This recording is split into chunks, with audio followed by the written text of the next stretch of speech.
Hello everybody, today I'm going to read you a story called Braving the Flames to Save a Friend. It's about a man called Mike Hailwood, and the story happened in South Africa in 1973. Britain's Mike the Bike was a famous and hugely popular world champion motorcycle rider. The fans loved him and were thrilled when he won the famous Isle of Man TT race no fewer than 12 times. He also won 9 world championships, so there was great excitement when he announced he was switching from 2 wheels to 4 and planned to have a go at competing in Formula 1. Racing these single-seaters used to be even more dangerous than it is now.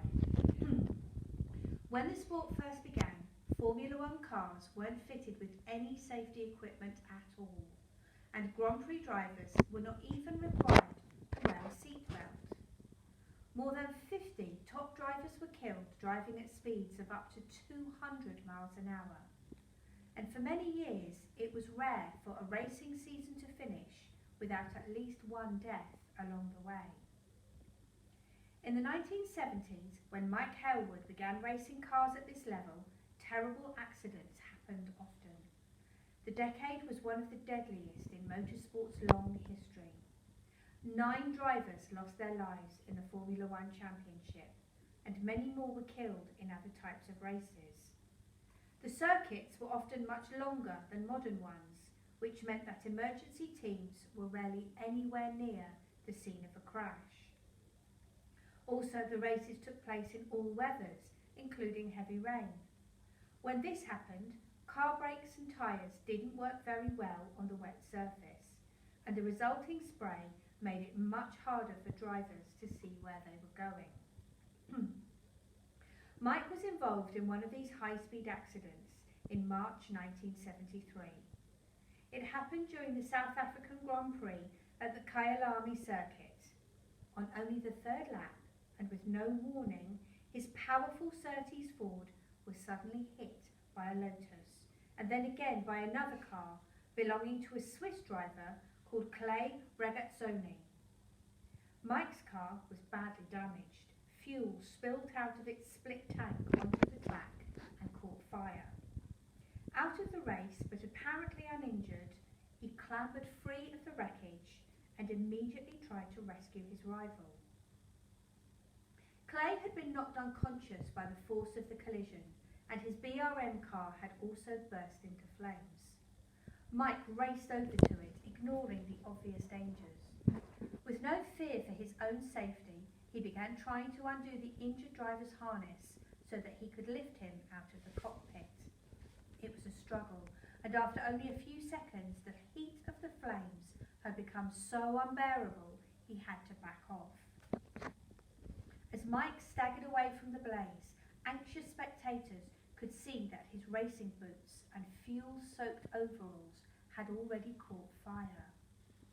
Film of the incident shows Mike frantically waving his burning arms around and shouting to a trackside safety marshal who had just arrived with a fire extinguisher. A single fire extinguisher wasn't going to be enough to save Clay or his car, but the marshal was able to tackle the flames that were licking around Mike's hands, feet and face.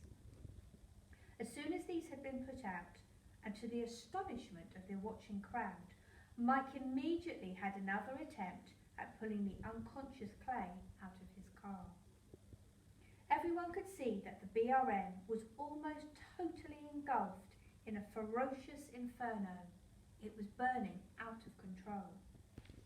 Mike nevertheless dived straight into the fire and smoke, determined to have a second go at getting his friend out before it was too late. This time, amazingly, he managed to do it, loosening the harness and pulling the driver free. After being carried to safety, the still unconscious Clay was rushed to hospital. Mike, meanwhile, walked back to the team workshop, located in an area to one side of the track known as the pits.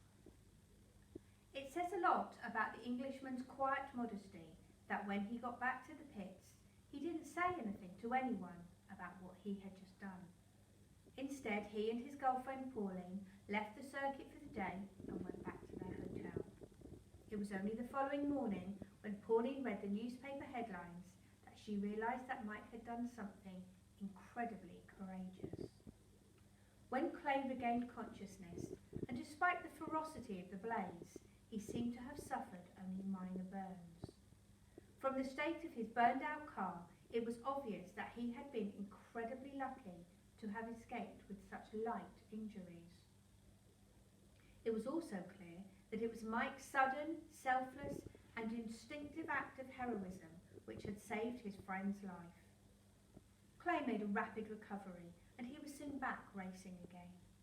Mike was also back in action the following month, when he took part in the Spanish Grand Prix at the wheel of another Surtees car. He didn't win the race, but at the end of the year his heroism was officially recognised when he was awarded the George Medal. This is Britain's second highest civilian award for bravery. Mike carried on racing for another year, but was never able to achieve the same success in Formula One that he had enjoyed on two wheels. Despite this, his heroic actions in South Africa meant that he was more popular than ever with spectators. Sorry.